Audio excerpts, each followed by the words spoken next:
Coach Miller. Welcome to All Marine Fighter, our aftermath edition of the Jesse Bam Rodriguez versus the Sunny Edwards fight on DAZN. What a fight. What a great show overall. Even the undercards were outstanding. We're going to talk about that. First, I got to say, Jesse Rodriguez, his last fight was kind of underwhelming, and he was lucky, in my opinion, that he won that fight. So, and then he actually broke his jaw right after that. And this is really going to be a fight against a very tough English fighter that was really going to test his skills. This is for the WBO and IBF belts. This is one step closer to becoming undisputed. He wants to become undisputed. There's some other great fighters, Estrada and Chocolatito, that have belts, that type of thing. So this is going to be a really huge step forward for Jesse Rodriguez. I favored Rodriguez in this fight over Sunny Edwards. I really didn't know too much about Edwards. I didn't see any of his fights besides just some of the clips. I watched Rodriguez for some time now, and I actually like him as a fighter. I like the way he fights. I will say this. First couple rounds, I mean, you got two left-handers in front of each other. Let me tell you what. For those of you who have never fought before, maybe in amateurs or even professional or whatever, or maybe you didn't fight, maybe you just went to the gym, and let's just say you're left-handed. Or, no, forget that. Let's just say that you're right-handed and you're fighting against a left-handed fighter. It's awkward, isn't it? Now imagine two left-handers fighting against each other. It's hilarious. They don't know what to do with each other.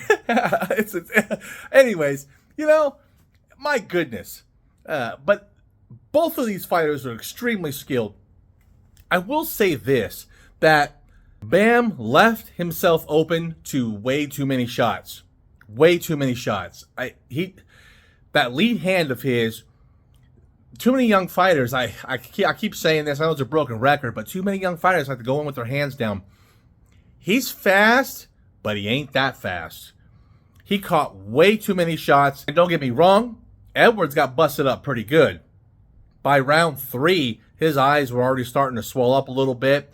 By the end of the fight, you know, his eyes were cut, you know, and he was busted up pretty good. And you could definitely see that Rodriguez had no fear of Edwards' punch. He just kept walking him down. It was about round 6 where Rodriguez really opened up on Edwards. And you could really start to see the fight shift and change in a dramatic way. I wouldn't say that it was equal going up to round 6. But, I mean, because Sunny was getting beat up pretty good. But it wasn't as bad. There was a definite shift that took place where they're standing in front of each other. They both throw punches.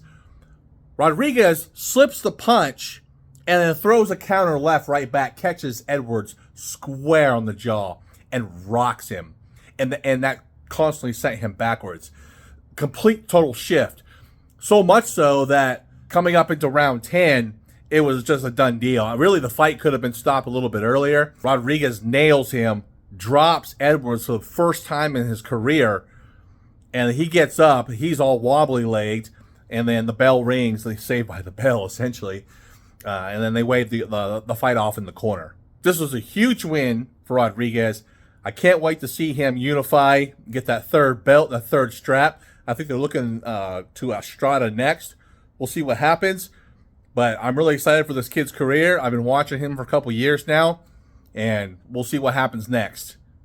If you like these videos, go and click the like button. Of course, if you're not subscribed yet, go and click that subscribe button. We got all sorts of content that comes out, talking about boxing, and even some of the fights that some people just don't talk about in general. Till next time, stay motivated.